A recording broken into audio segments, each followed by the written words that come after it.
Hi there, fellow humans, and welcome to Just Another Human. I am Mifu, and I am here to bring you some of the craziest, funniest, and downright strange stories from my life. Whether it's a total random mishap or something that just makes you wonder, how did that happen?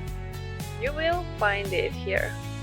So sit back, relax, and get ready, because this is just another human. I always forget where I put my important things like my phone, wallet, keys, my personal seal, which is required for the formal documents like contract, and my passport. I've lost so many things all over the world. When I was a child, my mother used to get angry because I lost my key almost every week. My parents would tell me, keep it safe. You have to try not to lose them. But those words didn't help me. I had already tried many different ways. As I grew up, and no one told me that anymore, I ended up losing even more important things. Drinking alcohol made this habit 1,000 times worse. I had to come up with a solution for myself. After 20 years of trial and error, I finally realized that properly understanding my trait and habits and finding solutions that fit them is crucial, not just relying on willpower. It seems too late. An abstract effort like sheer willpower alone can't achieve the goal of not losing things. This is my approach for me.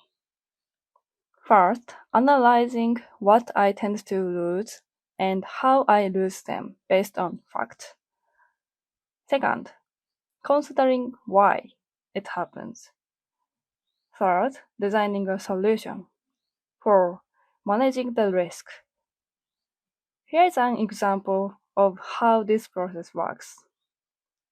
Last month, I lost my coin case in the snow. That was the issue. Why did it happen? Because I forgot to close the zipper of my snow gear, and when I fell while snowboarding, the coin case slipped out. That was the reason. The solution? Attach a tracking tag to my coin case and make it habit to check my zipper every time I got on the lift. I also attach patches that I can never afford to lose because they will never be reissued if I lost.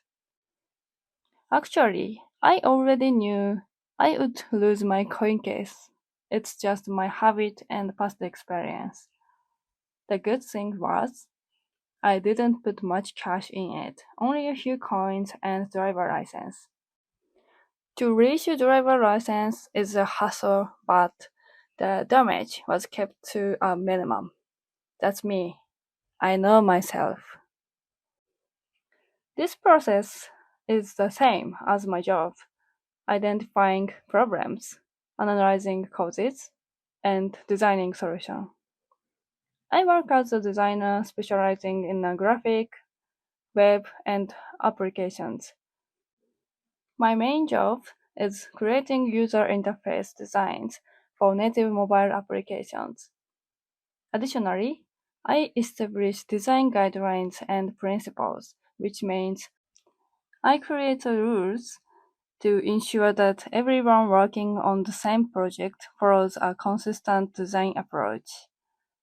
For my job, I believe observation and organization are key.